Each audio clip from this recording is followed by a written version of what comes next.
नमस्कार दोस्तों, स्वागत है आपका स्टडी फॉर सिविल सर्विसेज में। वीडियो को पूरा देखिए। कोई भी आपका फीडबैक है, कोई सजेशन है, तुरंत वीडियो में कमेंट करके जरूर बताइए। अच्छा लगे तो वीडियो लाइक जरूर कर लीजिए और ऐसे वीडियो लगातार फ्री में पाने के लिए चैनल को तुरंत सब्सक्राइब कर लीजिए और बेल आइकन को जरूर टैप कर लीजिए ताकि आगे भी सारे वीडियो आपको मिलते रहे। यूट्यूब में फॉलो करते हैं तो प्लीज ये वाला फ्री टेलीग्राम चैनल जरूर ज्वाइन कर लीजिएगा। सारे नोटिफिकेशन, सारे अपडेट यहीं पे आते हैं, ध्यान रखिएगा। स्टडी फॉर सिविल सर्विसेज का कोई भी पेड ग्रुप अगर आपको ज्वाइन करना है तो सिर्फ 856480560609726236089755 यही नंबर है हमारे, सिर्फ जहां पे कॉल या व्हाट्सएप कर सकते हैं।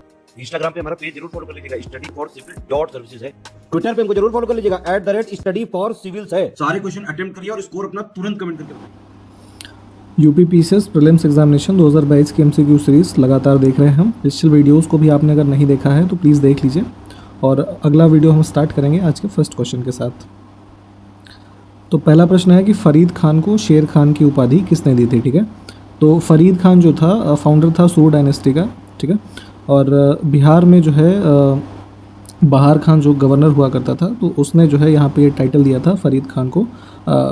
रीज़न ये था कि उसने जो है एक सिंगल हैंडेडली एक टाइगर को मारा था। ठीक है, तो जो उसने एक अपना एक साहस दिखाया, तो इन सब चीज़ों से यहाँ पे शेर खान की उपाधि जो है उसको दी गई। तो सी ऑप्शन हमारा इसमें करेक्ट हो जाएगा। अब इन विकल्पों में से देखिए कि खाना बनाने में प्रयोग की जाने वाली गैस जो है वो मुख्यतः कौन सी है। ठीक है, तो अगर हम यहाँ पे देखें तो जैसे कि जो बायोगैस होती है, ठीक है, उसको यूज़ करते थे खाना बनाने में। अब तो जैसे यूज़ नहीं होता है वो। ठीक है, तो यूज़ होता था इसमें मोस्टली मीथेन। ठीक है, तो ऑप्शन हमारा इसमें सी करेक्ट हो जाएगा। जैव ईंधन की राष्ट्रीय नीति 2018 के अनुसार 2025 तक कितने प्रतिशत एथेनॉल सम्मिश्रण का लक्ष्य रखा गया है। ठीक है, तो एथेनॉल ब्लेंडिंग का टारगेट जो हमारा है 2025 तक ये है 20% का। ठीक है, बायो पॉलिसी जो बायो फ्यूल्स की पॉलिसी है हमारी नेशनल 2018 के अनुसार, तो ए ऑप्शन इसमें से करेक्ट हो जाएगा बिल्कुल। नेक्स्ट है काकरापारा नाभिकीय ऊर्जा संयंत्र किस राज्य में स्थित है। ठीक है, तो न्यूक्लियर प्लांट जितने भी हैं भारत में इनकी लोकेशन एक बार लिस्टिंग्स में से आप जरूर देखें और काकरापार यहाँ पे जो है हमारा इसमें करेक्ट आंसर हो जाएगा गुजरात।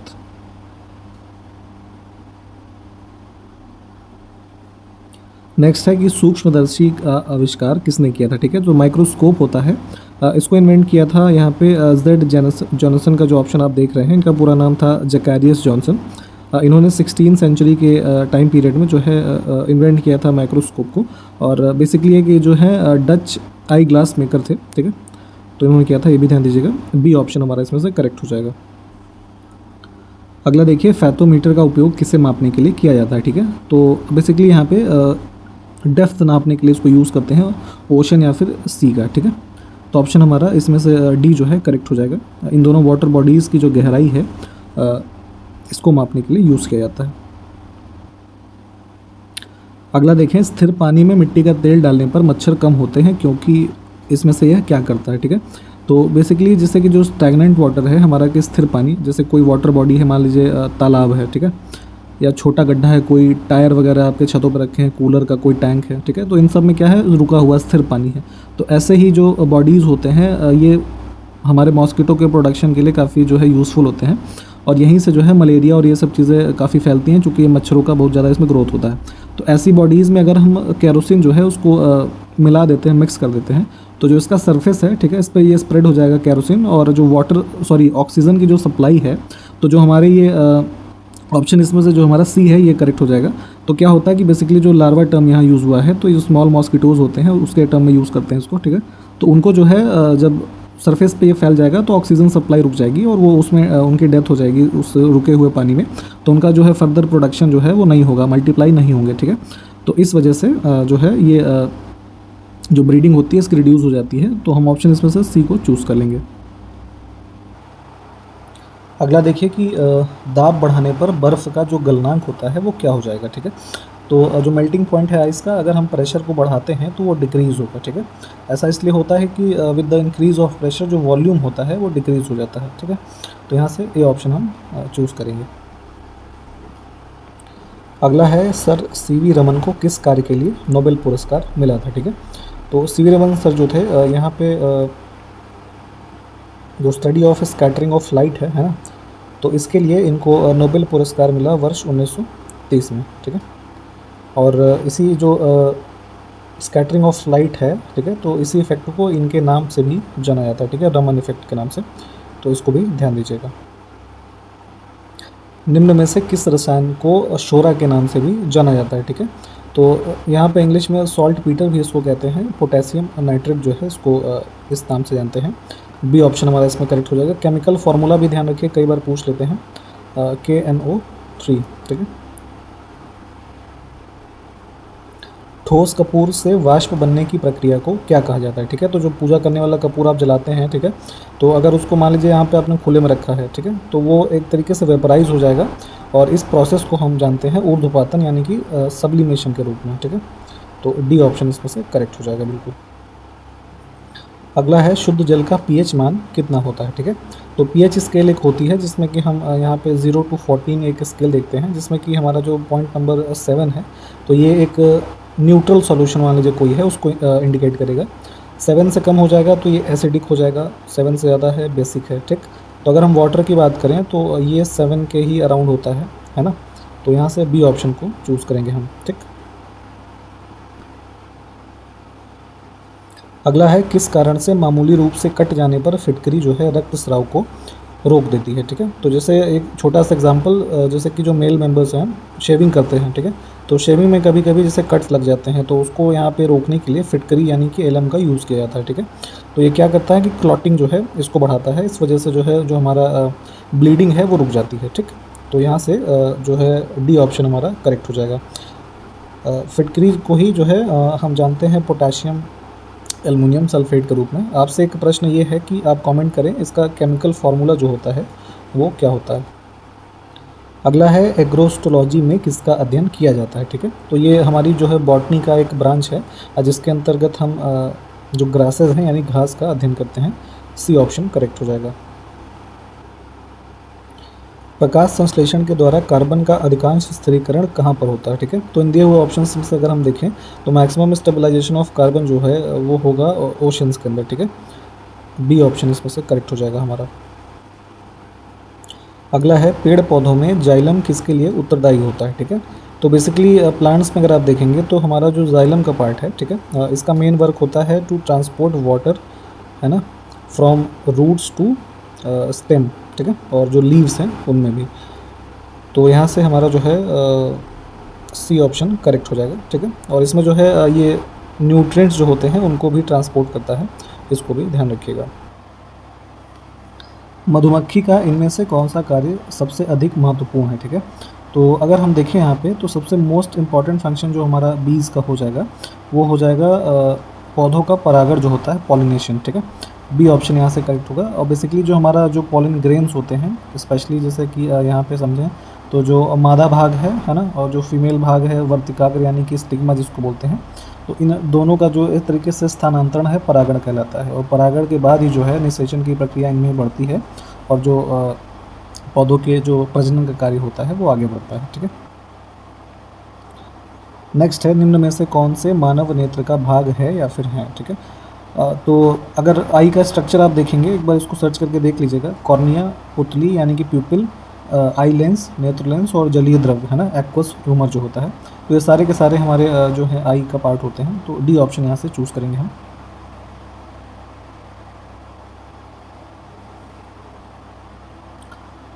अखिल भारतीय अस्पृश्यता विरोधी लीग का गठन कब हुआ था, ठीक है। All India anti untouchability league, तो जिसको आप जानते होंगे हरिजन सेवक संघ के नाम से भी, ठीक है। इसको फाउंड किया गया था 1932 में, है ना। ऑप्शन ए हमारा करेक्ट हो जाएगा, महात्मा गांधी जी के द्वारा। अगला है पारिस्थितिकी तंत्र शब्द का उपयोग सर्वप्रथम किसने किया था, ठीक है। तो इकोसिस्टम वर्ड यहाँ पे सबसे फर्स्ट टाइम जो है यूज़ किया गया या कॉइन किया गया, इनका नाम था आर्थर जी टेंसले, है ना, AG टेंसले, 1935, है ना, ये ईयर भी ध्यान रखिएगा। तो यहाँ से बी ऑप्शन हमारा करेक्ट हो जाएगा।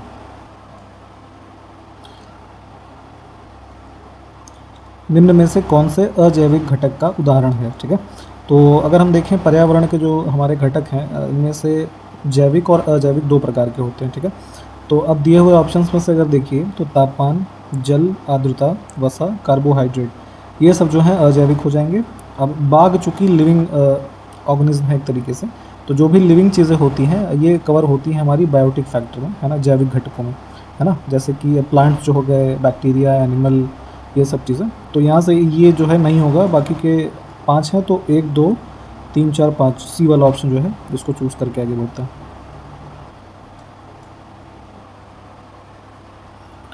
अगला है कि शैव संतों के लेखन के संग्रह को पांचवा वेद भी समझा जाता है, उपरोक्त संग्रह का क्या नाम है, ठीक है। तो यहाँ पे देखेंगे हम साउदर्न इंडियन रीजन में, स्पेशली तमिल रीजन में यहाँ पे, ठीक है।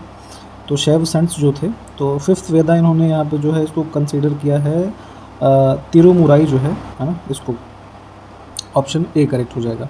अब तिरुमुराई है क्या, तो ये एक तरीके का जो है 12 वॉल्यूम का एक कंपाइलेशन है, जिसमें कि सॉन्ग्स और हाइम्स हैं जो डेडिकेटेड हैं शिव के प्रति, है ना। तमिल लैंग्वेज में है ये, अराउंड जो है 6 से 11 सेंचुरी सी के आसपास का, ठीक है। तो इसको ध्यान रखिएगा। एशियाई शेरों के संदर्भ में कौन सा कथन सही है, ये बताना है, ठीक है। तो जनगणना 2020 के अनुसार भारत में एशियाई शेरों की आबादी 674 है, ठीक है। तो ये कथन हमारा ठीक है। 2020 के सेंसस जो इनका हुआ था उसके अनुसार 2015 में यह संख्या 523 थी, ये वाला भी ठीक है। और एशियाई शेर जो है इनका वैज्ञानिक नाम है पैंथेरा लियोपार्सिका, ठीक। तो तीनों ही ठीक हो जाएंगे, डी ऑप्शन को चूज़ करते हैं।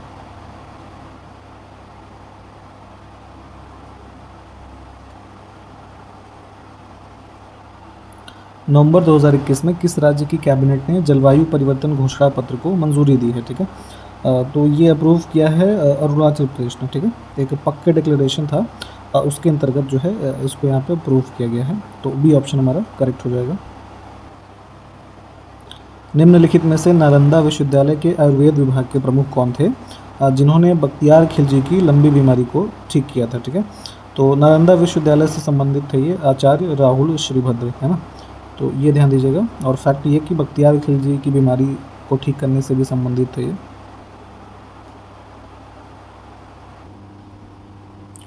लंदन के इंडिया हाउस में रहने के दौरान वीर सावरकर ने कौन सी सोसाइटी का गठन किया था, ठीक है। तो विनायक दामोदर सावरकर जो हैं ये संबंधित थे फ्री इंडिया सोसाइटी इन्होंने फाउंड की थी, ठीक है। और इनके लंदन स्टे यहाँ पे बेसिकली वो उस टाइम पढ़ाई कर रहे थे। और एक और जो संगठन है अभिनव भारत सोसाइटी, वो भी पूछा जाता है, तो उसके बारे में भी ध्यान रखिएगा। अगला है कि निम्न में से कौन क्रिप्स मिशन के साथ आधिकारिक कांग्रेस के वार्ताकार थे, ठीक है। तो जो क्रिप्स मिशन आया था यहाँ पे, तो जो कांग्रेस की तरफ से नेगोशिएटर्स थे उनके साथ ये थे हमारे जवाहरलाल नेहरू और मौलाना अबुल कलाम आज़ाद। तो ऑप्शन हमारा सी करेक्ट हो जाएगा इसमें। जोहानिसबर्ग दक्षिण अफ्रीका में महात्मा गांधी ने किस वर्ष अपनी पहली जेल की जो अवधि है वो पूरी की थी, ठीक है। तो यहाँ पे इनका जो फर्स्ट जेल टर्म है साउथ अफ्रीका में रहा 1908 जनवरी के अंदर, ठीक है। तो यहाँ पे इन्होंने लगभग 19 दिन जो है 19 दिन में रिहा हुए थे। इनको 2 महीने की सज़ा हुई थी। जो महाद्वीप एक दूसरे का प्रतिबिंब रूप बनाते हैं उनके नाम बताना है हमको। तो अगर आपने वर्ल्ड का मैप देखा है, ठीक, तो जैसे हमारा अफ्रीकन कॉन्टिनेंट है कुछ इस तरीके का, तो वैसे ही देखेंगे इधर तो साउथ अफ्रीका वाला जो पार्ट है वो भी ऐसा ही है, ठीक है। तो यहाँ से हमारा जो सी ऑप्शन है ये करेक्ट हो जाएगा। इसको एक बार मैप में भी आप देख लेंगे तो समझ में आ जाएगा आपको। अगला देखिए, कौन सी पंचवर्षीय योजना जॉन सैंडी तथा सुकमा चक्रवर्ती मॉडल पर आधारित थी, ठीक है। तो इस मॉडल से जानते हैं हम थर्ड 5 ईयर प्लान को। ये ऑप्शन करेक्ट हो जाएगा। 1961 से 66 के लिए ये जो है इसकी हमारी 5 ईयर प्लान थी। इसमें जो स्ट्रेस किया गया था एग्रीकल्चर और इम्प्रूवमेंट ऑफ प्रोडक्शन ऑफ जो हमारा व्हीट ग्रेन है इस पे, ठीक है। परंतु जो वॉर हुआ यहाँ पे 1962 का, तो उसमें जो है फिर बाद में हमारा मेनली इसका जो फोकस है इस प्लान का वो शिफ्ट हो गया in the field of defence and Indian army, ठीक है। तो इसको भी ध्यान रखें। सामुदायिक विकास कार्यक्रम की शुरुआत किस पंचवर्षीय योजना के दौरान की गई है, ठीक है। तो 1952 में जो कम्युनिटी डेवलपमेंट प्रोग्राम है हमारा स्टार्ट किया गया फर्स्ट 5 ईयर प्लान के टाइम पीरियड में। तो ए ऑप्शन करेक्ट हो जाएगा इसमें। आर्थिक दृष्टिकोण से विनिर्माण तथा बिजली निर्माण किस क्षेत्र के अंतर्गत आते हैं, ठीक है। तो इकोनॉमी के जो हमारे सेक्टर्स हैं, है ना, प्राइमरी, टर्शरी, सेकेंडरी, ये सब थे। तो इसमें अगर हम देखें तो जो हमारा मैन्युफैक्चरिंग, ठीक है, और पावर जनरेशन है ये आएगा हमारा सेकेंडरी सेक्टर के अंदर, ठीक। तो बी जो है ये करेक्ट हो जाएगा।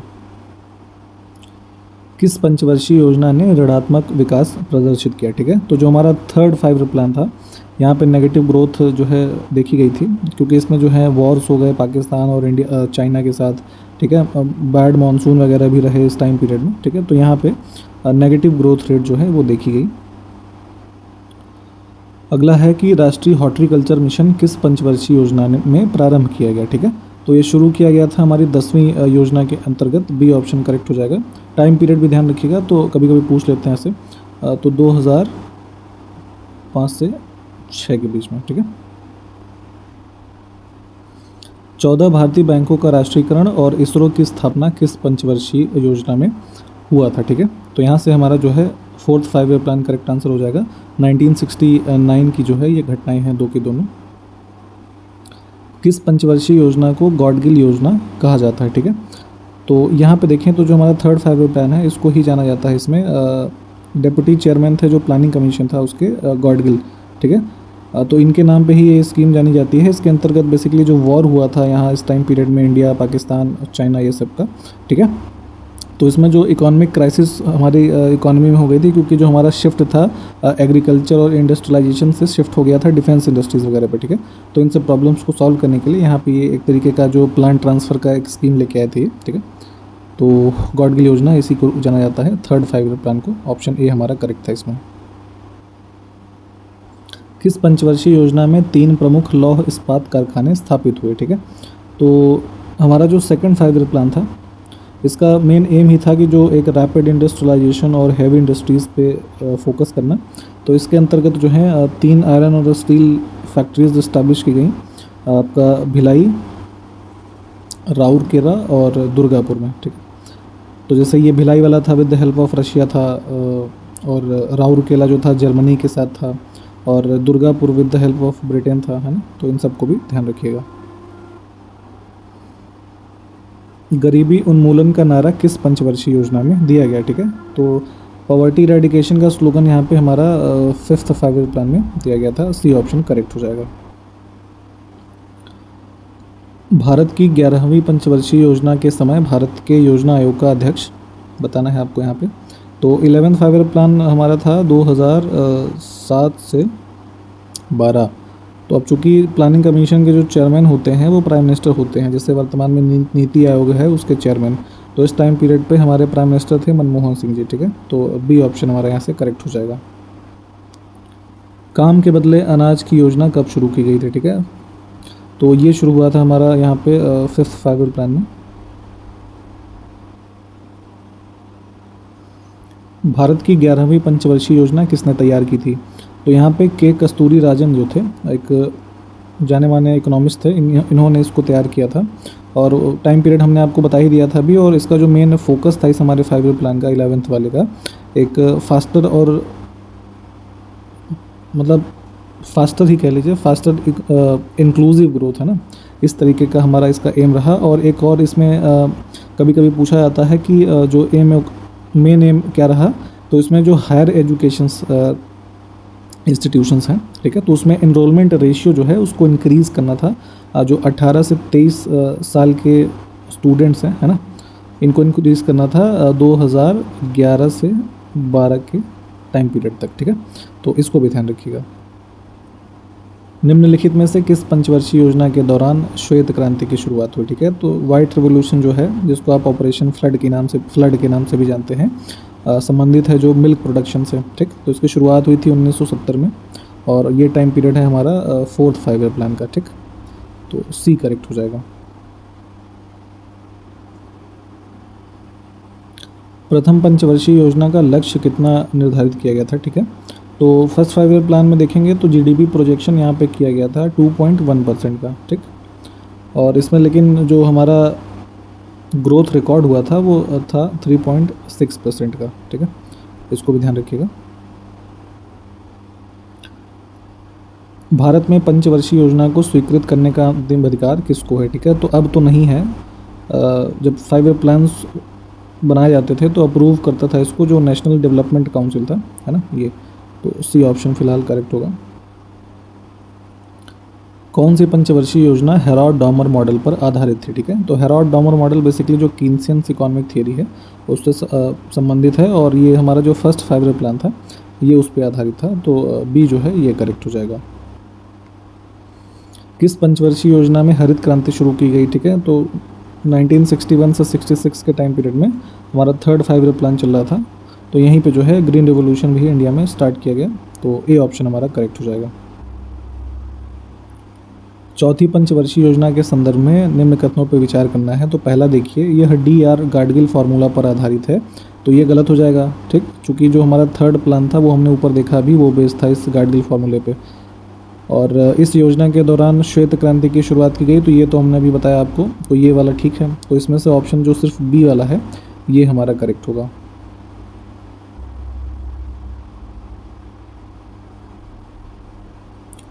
अगला है कि किस पंचवर्षीय योजना के दौरान नरेगा योजना जो है वो स्टार्ट की गई थी, ठीक है। तो ये नेशनल रोज़गार गारंटी जो स्कीम है इसको शुरू किया गया था हमारा 2005 में, ठीक है। तो ये वाला हमारा टाइम पीरियड जो है ये 10वें 5 ईयर प्लान का है, तो सी ऑप्शन को चूज़ करेंगे हम। प्रथम पंचवर्षीय योजना का मुख्य उद्देश्य क्या था, ठीक है। तो जो हमारा फर्स्ट 5 ईयर प्लान था इसका मेन एम था जो हमारा एग्रीकल्चर सेक्टर है इसके प्रोडक्शन को यहाँ पे बढ़ाना था, तो बी ऑप्शन करेक्ट हो जाएगा। द्वितीय पंचवर्षीय योजना का मॉडल किसने दिया था, ठीक है। तो जो हमारा सेकंड 5 ईयर प्लान हुआ इसका जो मेन एम था या फोकस था वो पब्लिक सेक्टर और जो रैपिड इंडस्ट्रियलाइजेशन है इसके डेवलपमेंट पे था, और इस प्लान को डेवलप किया था यहाँ पे PC महालनोबिस जो हैं, ठीक है। पूरा नाम इनका था प्रसन्नता चंद्र महालनोबिस, ठीक है, एक स्टैटिस्टियन थे। तो इनके द्वारा ये जो है प्लान यहाँ पे दिया गया था, तो डी ऑप्शन हमारा इसमें से करेक्ट हो जाएगा। और इसी प्रश्न के साथ ये वीडियो समाप्त करते हैं। नेक्स्ट वीडियो मिलेंगे आपसे। नमस्कार, जय हिंद।